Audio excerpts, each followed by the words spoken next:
गायत्री विद्या मंदिर उच्च माध्यमिक विद्यालय सांचौर की ऑनलाइन क्लास में आप सभी विद्यार्थियों का स्वागत है। प्रिय विद्यार्थियों नमस्कार। कक्षा 12 राजनीति विज्ञान विषय के अंतर्गत हम आज की कक्षा में मंत्रिमंडल की शक्तियां एवं कार्य के संबंध में अध्ययन करेंगे, उस पर स्पष्ट प्रकाश डालेंगे।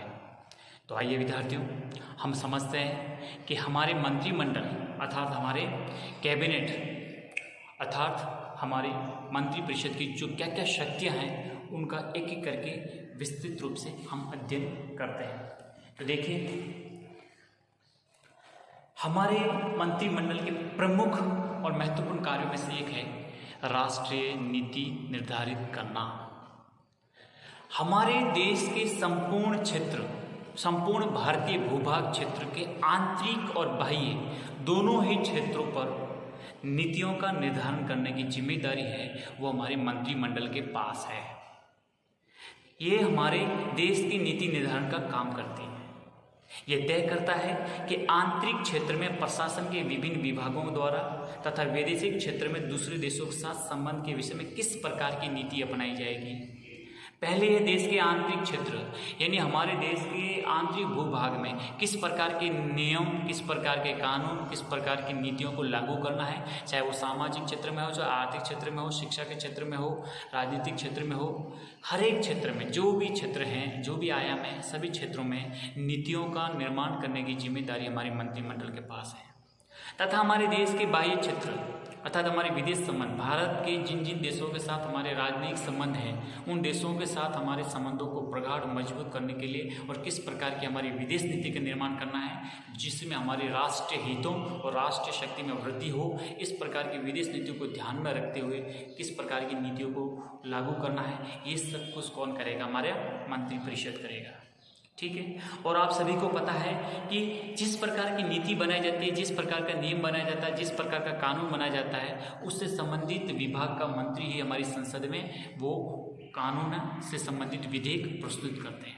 अब आप देखिए, हमारे सरकार के विभिन्न मंत्रालय, विभिन्न विभाग हैं, जैसे गृह मंत्रालय है, वित्त मंत्रालय है, रक्षा मंत्रालय है, मानव संसाधन मंत्रालय है, विदेश मंत्रालय है, जल संसाधन मंत्रालय है, कृषि मंत्रालय है। ऐसे कई मंत्रालय आपको अपने देखे हैं, समझे हैं और हैं। तो जिस विभाग से संबंधित या जिस मंत्रालय से संबंधित कोई विधेयक होता है तो संबंधित विभाग का मंत्री ही संसद में पेश होकर वो विधेयक पेश करेगा। ठीक है। और फिर उसके संबंध में विभिन्न प्रकार के प्रशासनिक नियमों तथा कानूनों के निर्माण का काम करेगी अर्थात हमारे कैबिनेट करेगी। जैसे हमें रेल से संबंधित है, अब रेल से संबंधित है या कोई गृह सुरक्षा से संबंधित है, गृह मंत्रालय ने कोई विधेयक पेश किया है तो फिर इस विधेयक को पास करने के बाद में संपूर्ण सदस्य पास करके फिर कानून बनने के बाद में उसको विभिन्न प्रकार की एजेंसियों के माध्यम से लागू करने का काम किया जाता है। तो आप समझेंगे कि हमारे कैबिनेट का, हमारे मंत्रिमंडल का सबसे महत्वपूर्ण कार्य होता है कि देश के लिए एक दूरगामी सोच, दीर्घकालीन शक्ति के लिए, दीर्घकालीन नीति नियमों के लिए आंतरिक और बाह्य दोनों ही क्षेत्रों में राष्ट्रीय नीति निर्धारण करने का काम एक प्रमुख तौर से निभाया जाता है। ये हो गया पहला काम। दूसरा है राष्ट्रीय कार्यपालिका पर सर्वोच्च नियंत्रण। देखिए, आप सभी को पता है और पढ़ा भी आपने कि भारत में संसदात्मक शासन व्यवस्था अपनाई हुई है और ये व्यवस्था हमने ब्रिटेन से अपनाई है। और ब्रिटेन में आपने देखा होगा कि वहाँ पर नाम मात्र की जो सत्ता होती है वो वहाँ के राजा के पास होती है और वास्तविक शक्ति वहाँ की संसद में निहित होती है। उसी प्रकार से आपने भारत में भी यही मॉडल अपनाया है कि हमारे यहाँ पर नाम मात्र की जो शक्ति है वो शक्ति हमारे राष्ट्रपति के पास होती है और वास्तविक जो शक्ति होती है वो होती है हमारे मंत्रिपरिषद प्रधानमंत्री के पास। ठीक है। तो हमारे यहाँ पर संसदात्मक व्यवस्था के अनुरूप हमारी जो कार्यपालिका की जो शक्तियाँ हैं वो राष्ट्रपति में निहित होती हैं, लेकिन राष्ट्रपति स्वयं नहीं करते हैं बल्कि राष्ट्रपति को कार्य को संपादित करने के लिए एक मंत्रिपरिषद होती है, एक मंत्रिमंडल होता है, वही उनको परामर्श देगा, वही उनको सलाह देगा और उसी के अनुरूप ही कार्य करेंगे। अपनी इच्छा के अनुसार जो चाहे वो कार्य नहीं कर सकते। ये आपको समझना बेहद जरूरी है। तो मैंने आपको स्पष्ट किया है कि सैद्धांतिक रूप से समस्त कार्यपालिक शक्ति राष्ट्रपति के हाथों में होती है, लेकिन व्यवहारिक तौर पे, यथार्थ या वास्तविक तौर पे समस्त शक्तियां, कार्यपालिका जो शक्तियां हैं वो मंत्रिमंडल के द्वारा ही प्रयोग में ली जाती हैं।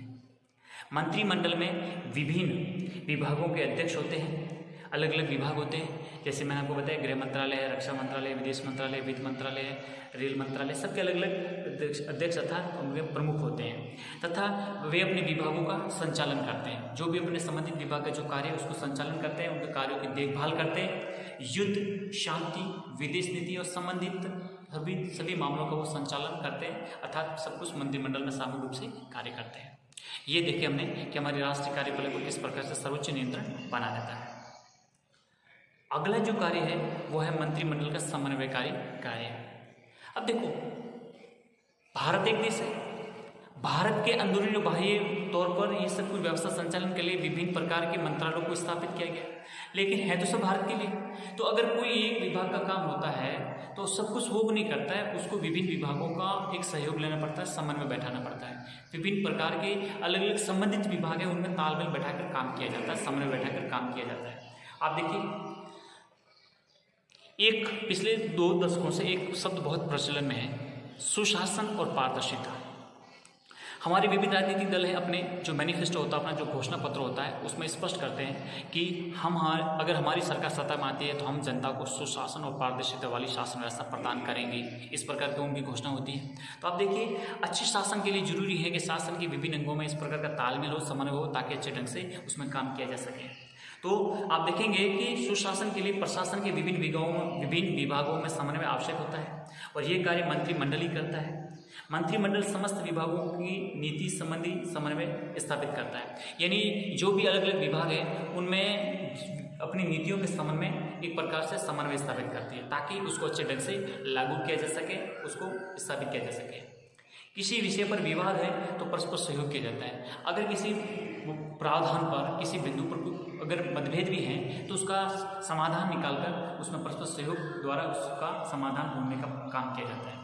विभिन्न कार्यों को संपादित करने के लिए विभिन्न प्रकार की मंत्रिमंडलीय समितियों का भी गठन किया जाता है। आप देखेंगे कि कोई भी अगर मंत्रिमंडलीय या विभिन्न कार्य हैं तो उनको अगर बहुत ही गहनता से समझना है, गहनता से उस पर काम करना है, तो हमारे मंत्रिमंडल स्तर की 2-3 सदस्यीय एक समिति बनाई जाती है, तो तत्काल रूप से उस पर निर्णय करती है कि हाँ, इसमें किसी प्रकार के बदलाव की आवश्यकता है, कैसे क्या है, सब कुछ उस पर निर्णय करती है।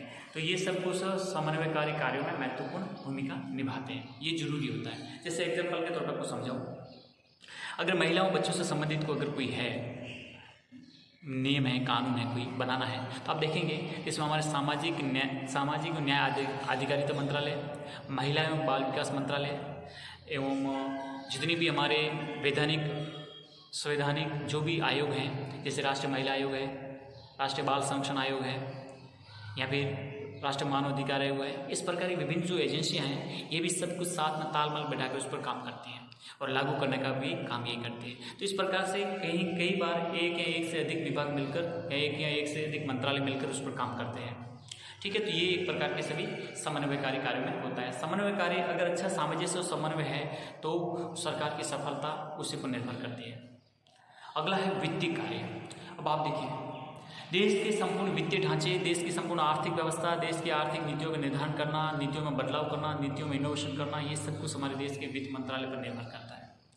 तो आप देखेंगे कि देश की आर्थिक नीति को निर्धारित करने में भी उत्तरदायित्व किसके पास है? मंत्रिपरिषद के पास होता है। आपको पता होगा कि प्रत्येक वर्ष संसद के सामने आय व्यय का जो ब्यौरा, जिसको कहा जाता है बजट, यानी वार्षिक वित्तीय विवरण पेश किया जाता है, और ये जो है वो वित्त मंत्री पेश करते हैं। और उसमें एक साल का पूरा लेखा जोखा होता है, अर्थात भारत सरकार का वित्त मंत्रालय कहता है कि हम आने वाले वित्तीय वर्ष में हम कहाँ पर पैसा खर्च करने जा रहे हैं और हमें किन किन क्षेत्रों में। दूसरी आर्थिक समीक्षा होती है। आर्थिक समीक्षा में स्पष्ट होता है कि हम हमारे किन वांछित लक्ष्यों को प्राप्त कर चुके हैं और किन लक्ष्यों की तरफ अग्रसर हैं, हमें कितनी सफलता मिल रही है और हमें किस स्तर में किस प्रकार से हमारे भारत सरकार का धन खर्च करना है। तो ये सब कुछ वित्तीय संबंधित कार्य हैं वो वित्त मंत्रालय संपादित करता है और हर वर्ष हमारे संसद के सम्मुख ये सब काम किया जाता है।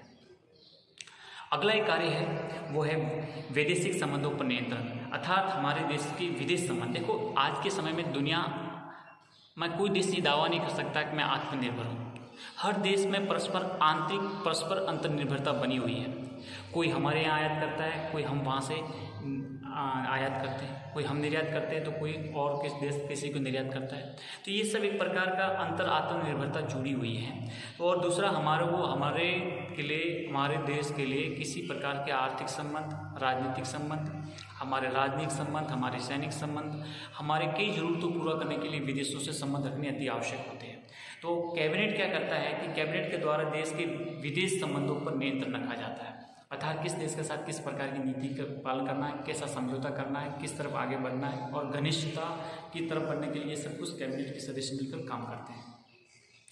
विदेशी राज्यों के अध्यक्षों तथा उन सरकारों के साथ समस्त वार्ताओं का संचालन प्रधानमंत्री, विदेश मंत्री या किसी अन्य प्रतिनिधि द्वारा किया जाता है। आप देखेंगे कि जो भी विदेशी राज्य हैं, विदेशी जो राज्य हैं, उनके जो अध्यक्ष तथा राष्ट्राध्यक्ष होते हैं, प्रधानमंत्री हैं, राष्ट्रपति जो भी हैं या विदेश मंत्री हैं या इनका कोई भी प्रतिनिधि है, उनके साथ संपूर्ण जो वार्ताएं होती हैं उसमें महत्वपूर्ण भूमिका निभाता है हमारा मिनिस्ट्री ऑफ एक्सटर्नल अफेयर्स, इसको हिंदी में कहते हैं विदेश मंत्रालय। ये सब कुछ काम करता है। तो इसमें आप देखेंगे कि जब भी किसी देश के साथ कोई वार्ता होती है तो हमारे शिखर स्तर की वार्ता होती है, प्रधानमंत्री के साथ होती है, फिर हमारे विदेश मंत्री होता है, उसके बाद में विदेश सचिव होता है, फिर उसके बाद में हमारा राष्ट्रीय सुरक्षा सलाहकार है। ये सभी काम उसको संपादित करते हैं। और जब किसी देश के साथ कुछ संधि या समझौता संपन्न हो जाता है तो उसकी जानकारी देश को दे दी जाती है और संसद के समक्ष ये सब कुछ सूचना प्रदान कर दी जाती है। तो इससे हमारे देश को पता चला कि हमारा किन देशों के साथ किस प्रकार का समझौता हुआ है, चाहे रक्षा क्षेत्र में हो, आर्थिक क्षेत्र में हो और सैनिक, तकनीक, जो भी जिस क्षेत्र में हो उसमें सब कुछ जानकारी देश को दे दी जाती है। तो ये हमने वैदेशिक संबंधों पर नियंत्रण के समन्वय शक्ति को स्पष्ट किया। अगला है नियुक्ति के संबंधी कार्य है। देखो सबसे महत्वपूर्ण है, आप देखेंगे कि हमारे देश में प्रधानमंत्री से लेकर एक जिला अध्यक्ष तक जिला अधिकारी होते हैं, हमारे कलेक्टर होते हैं, बीच में जितनी भी नियुक्तियां होती है सब कुछ हमारे राष्ट्रपति के माध्यम से की जाती हैं, राष्ट्रपति करते हैं। लेकिन एक प्रश्न सोचने वाला ये है, क्या राष्ट्रपति स्वयं करते हैं? नहीं करते। राष्ट्रपति जिन पदाधिकारियों की नियुक्ति करने की शक्ति जो रखते हैं, व्यवहार में इन पदाधिकारियों की नियुक्ति मंत्रिमंडल के द्वारा ही की जाती है। ठीक है, मंत्रिमंडल के परामर्श से ही संसद के दोनों सदनों के जो सदस्य होते हैं वो ही नियुक्त किए जाते हैं। जैसे आपको पता होगा राज्यसभा के 12 सदस्य हैं और हमारे लोकसभा के 2 सदस्य हैं। मंत्रिमंडल ये परामर्श देगा कि इन व्यक्तियों को ही इन सदस्य मनोनीत करो, उन्हीं को ही राष्ट्रपति मनोनीत करते हैं। इसके अलावा आपने देखे होंगे राज्यों के राज्यपाल हैं, सुप्रीम कोर्ट, हाई कोर्ट के जज हैं, हमारे महान्यायवादी हैं, हमारे नियंत्रक मालिका परीक्षक हैं, हमारे यूपीएससी के अध्यक्ष और सदस्य हैं, हमारे ये चुनाव आयोग के अध्यक्ष और सदस्य हैं। जितने भी हमारे जो भी संगठन हैं, इनके जो भी पदाधिकारी हैं उनकी नियुक्ति का कार्य कौन करते हैं? राष्ट्रपति। लेकिन किसकी परामर्श पर, किसकी सलाह से और कौन नाम देता है? वो है मंत्रिमंडल। ठीक है, तो ये समझेंगे कि नियुक्ति संबंधी कार्य को अंतिम रूप देने का कार्य कौन करते हैं? मंत्रिमंडल करता है और राष्ट्रपति तो फिर केवल उनके नाम से आदेश जारी करते हैं। ठीक है, लास्ट है आपका मंत्रिमंडल की बैठकें। देखो मंत्रिमंडल की बैठकें कौन बुलाता है, क्या कब होती हैं, ये सब समझना बेहद जरूरी होता है। तो देखिए समझिए, मंत्रिमंडल की जो बैठकें होती है वो प्रधानमंत्री की इच्छा के अनुसार होती है। जब प्रधानमंत्री को लगे कि अब बैठक बुलाना जरूरी है, कब बैठक बुलानी है, ये सब कुछ निर्धारण कौन करेंगे? प्रधानमंत्री करेंगे। साधारणतः मंत्रिमंडल की जो बैठक होती है वो सप्ताह में एक बार होती है। मंत्रिमंडल की बैठक सप्ताह में एक बार होती है। जरूरत के समय एक से अधिक बार भी हो सकती है, इसमें कोई दिक्कत नहीं है। अगर संकटकालीन या ऐसी स्थिति हो गई है तो उसमें बैठक बुलाई जा सकती है। बैठक की समस्त कार्रवाई गुप्त रखी जाती है, जो भी निर्णय लिए जाते हैं वो सब गुप्त रखे जाते हैं और सभी सदस्यों को अनिवार्य रूप से मान्य होते हैं। अर्थात जो भी बैठक में निर्णय ले लिया है वो बिल्कुल गुप्त रखा जाएगा, बाहर मीडिया में नहीं दिया जाएगा जब तक उस पर अंतिम रूप नहीं दिया जाए। तथा इस पर कोई सदस्य शायद सहमत नहीं है तो भी अगर अपना कोई भी मतभेद है तो वहीं पे बोलना होगा, बाहर जाकर उसके खिलाफ नहीं कह सकते, नहीं बोल सकते। तो ये सब कुछ मंत्रिमंडल की बैठकों के संचालन में जो भी शक्तियाँ हैं वो किसके पास है? हमारे मंत्रिमंडल की बैठकों के पास, जिसमें प्रधानमंत्री और मंत्रिपरिषद के सदस्य मिलकर उस पर काम करते हैं। ठीक है, तो ये हमने देखे हमारे मंत्रिमंडल की शक्ति एवं कार्य। ठीक है, अब एक आपको समझना है, कई बार मैंने आपको पहले भी बताया मंत्रिमंडल के गठन के संबंध में कि हमारी जो लोकसभा है वो मंत्रिपरिषद है वो सामूहिक रूप से लोकसभा के प्रति उत्तरदायी है। तो ये सामूहिक उत्तरदायित्व क्या होता है? सामूहिक उत्तरदायित्व को समझने के लिए हम स्पष्ट करते हैं इस कंसेप्ट को कि कभी भी आपके प्रश्न में टिप्पणी आ जाए कि सामूहिक उत्तरदायित्व से आप क्या समझते हो, स्पष्ट कीजिए। देखिए, हमारे संविधान में स्पष्ट तौर पर प्रावधान किया गया है कि मंत्रिपरिषद है वो सामूहिक रूप से लोकसभा के प्रति उत्तरदायी होगी। लोकसभा एक लोकप्रिय सदन है, जनता के द्वारा प्रत्यक्ष चुने हुए प्रतिनिधि होते हैं, जनता की उसमें डायरेक्ट भागीदारी होती है। तो मंत्रिपरिषद के जितने भी सदस्य हैं वो पूरी तरह से कलेक्टिव रूप से किसके प्रति उत्तरदायी होंगे? लोकसभा के प्रति। अर्थात सभी मंत्रियों की उनके सभी कार्यों के लिए लोकसभा के प्रति एक संयुक्त जिम्मेदारी होगी। सभी मंत्रियों, कोई भी बचेगा नहीं, भले राज्यसभा का सदस्य क्यों न हो, लेकिन उसकी जिम्मेदारी भी लोकसभा के प्रति रहेगी। सभी मंत्रियों की सभी कार्यों के लिए लोकसभा के प्रति संयुक्त जिम्मेदारी होगी। अगर लोकसभा मंत्रिपरिषद के विरुद्ध अविश्वास प्रस्ताव पारित कर दे, अब सोचो कि अगर लोकसभा ने मंत्रिपरिषद के विरुद्ध अविश्वास प्रस्ताव पारित कर दिया, तो पारित हो गया ना, तो समझ लो संपूर्ण मंत्रिमंडल गया, संपूर्ण मंत्रिमंडल गया। देखो कितनी ताकत है लोकसभा के पास कि अविश्वास प्रस्ताव के द्वारा सरकार को गिरा सकती है। ठीक है, तो ये उसकी जिम्मेदारी रहेगी कि वो संयुक्त रूप से लोकसभा के प्रति उत्तरदायी रहेगी। तथा मंत्रिमंडल के निर्णय, अब एक बात और भी समझो कि मंत्रिमंडल होता है, उसके निर्णय सभी मंत्रियों के लिए बाध्यकारी है, चाहे उनके विचार के लिए क्यों न विरुद्ध हो। मंत्रिमंडल में जो भी डिसीजन ले लिए हैं वो सभी मंत्रियों को मानना ही होगा। सभी मंत्रियों को ये कर्तव्य है कि वो मंत्रिमंडल के निर्णयों को माने तथा संसद के बाहर और भीतर उसका समर्थन करें। यदि कोई मंत्री किसी निर्णय से असहमत है तो उसे त्याग पत्र देना ही होगा, और पूर्व में ऐसा कई बार हो भी चुका है। ठीक है, ये बात आपको स्पष्ट तौर पर समझनी है। ठीक है, ये बात स्पष्ट किया हमने कि सामूहिक उत्तरदायित्व अर्थात मंत्रिपरिषद लोकसभा के प्रति उत्तरदायी होगी और सभी मंत्रियों को उनके सभी कार्यों के लिए लोकसभा के प्रति संयुक्त जिम्मेदारी होगी। ये कहलाता है सामूहिक उत्तरदायित्व, जो कभी भी आप छोटे प्रश्न के रूप में पूछा जाए तो आप स्पष्ट ढंग से बता सकते हैं। तो ये हुए आज हमारे मंत्रिमंडल की शक्तियाँ एवं कार्य हैं। कभी भी आपसे प्रश्न पूछा जाए तो आप अच्छे ढंग से इसका जवाब दे सकते हैं, उत्तर लिख सकते हैं। सबसे पहले हमने देखा राष्ट्रीय नीति निर्धारित करना। संपूर्ण राष्ट्र के लिए नीतियों का निर्धारण किया जाता है आंतरिक और बाह्य क्षेत्र में, तथा हमारी राष्ट्रीय कार्यपालिका पर सर्वोच्च नियंत्रण अर्थात हमारी कार्यपालक शक्ति जो राष्ट्रपति नीति है वास्तविक रूप से कौन संपादित करता है? मंत्रिमंडल करता है। तथा विभिन्न विभागों के मध्य एक समन्वय द्वारा विभिन्न विभागों या मंत्रालयों में एक समन्वयकारी कार्य किया जाता है। देश के वित्तीय कार्य, वैदेशिक संबंधों का संचालन है, ये नियुक्ति संबंधी कार्य है, ये मंत्रिमंडल की बैठकों का संपूर्ण कार्य संपादित करने की जो एक महत्वपूर्ण भूमिका अदा करता है वो करता है मंत्रिमंडल।